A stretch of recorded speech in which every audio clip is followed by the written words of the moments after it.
Hi, brothers and sisters. I'm coming on here again. I thought my work was done for the morning, but apparently I forgot a couple of important things that the Lord has shown me.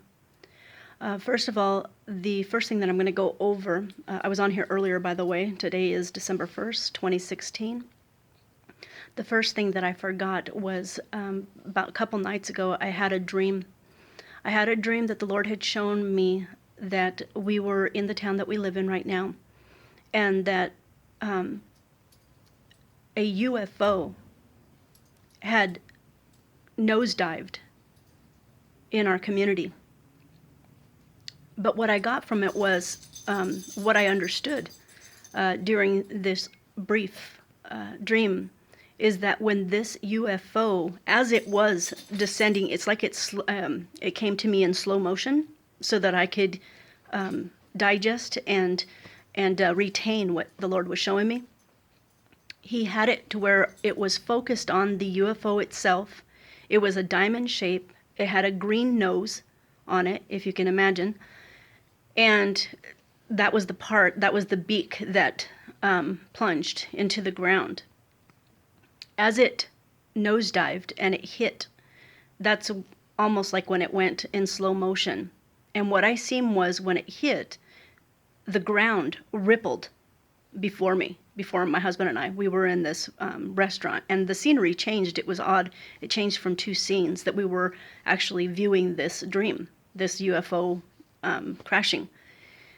But what I understood when he was showing me the UFO as it nosedived was that that knowing that we obtain when we receive a prophetic word or a prophetic dream, and it was that this UFO was manufactured. It was very much real in the sense of to the touch, in other words, if this will make you understand what I'm trying to portray here. It had physically crashed, yes. It wasn't a hologram, in other words. But it was manufactured in the sense that it was not a true, UFO. In other words, perhaps the elites have made and copied, whether it's through reverse engineering or whatever the case may be. But at that particular moment, I understood that it was a manufactured model, is what he's telling me right now. He's providing me the words. Manufactured model. And I believe, honestly, from what he's been showing me here recently, it is a prelude of what potentially is going to come. And please know, because he has put it very heavily on my spirit several times, that to please understand that the government and the global elitists, the UFO mass deception, this alien invasion of mass deception, do not, how can I say, be very clear. It's Satan's seed.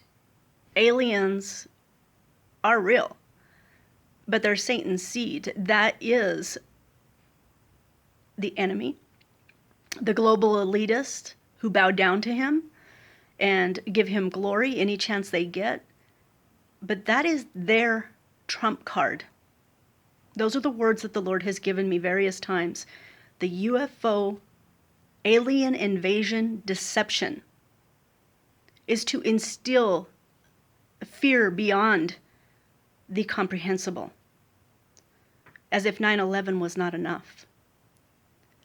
Okay, second thing that I'm going to go over. And I pray that I don't get emotional, but every time I say that, I end up crying. So I feel that this is to help you. In fact, I don't feel, I know it. While I was having breakfast this morning,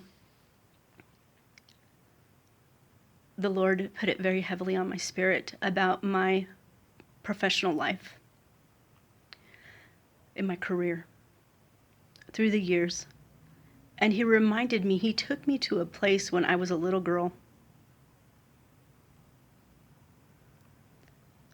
Sorry.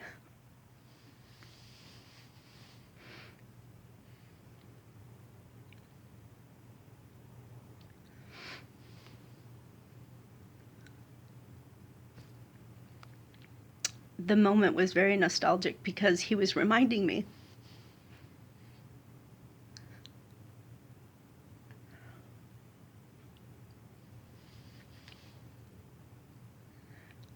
when I was a little girl.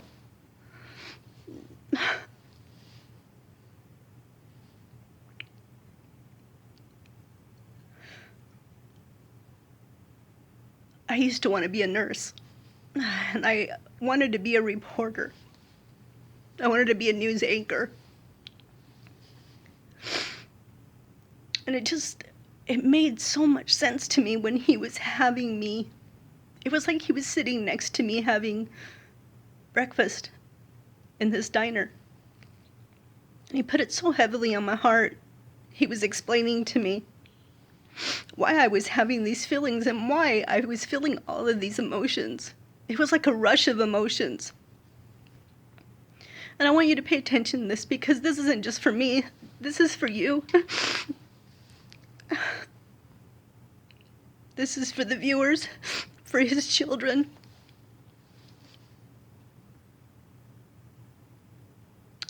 The reason I cry is because I understand it so well now. I understand it. I understand why he was showing me it. I understand why he had me revisit it. And it essentially is an explanation for all of you in your lives, in your profession.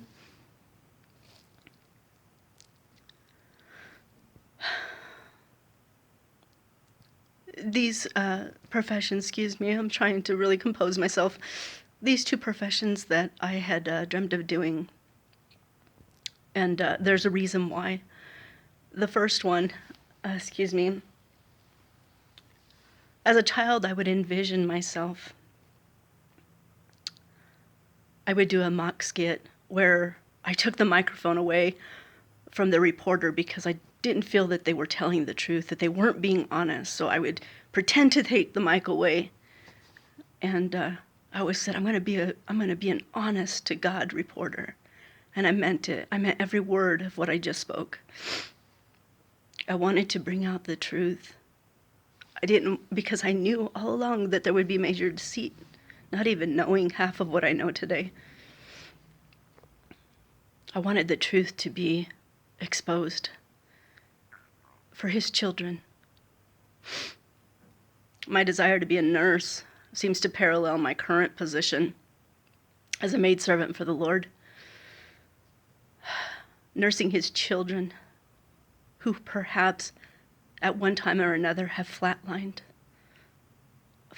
in their love for him.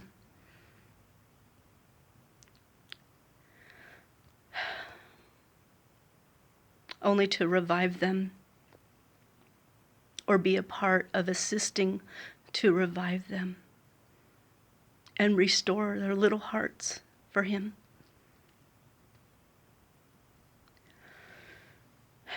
And to prepare for his return.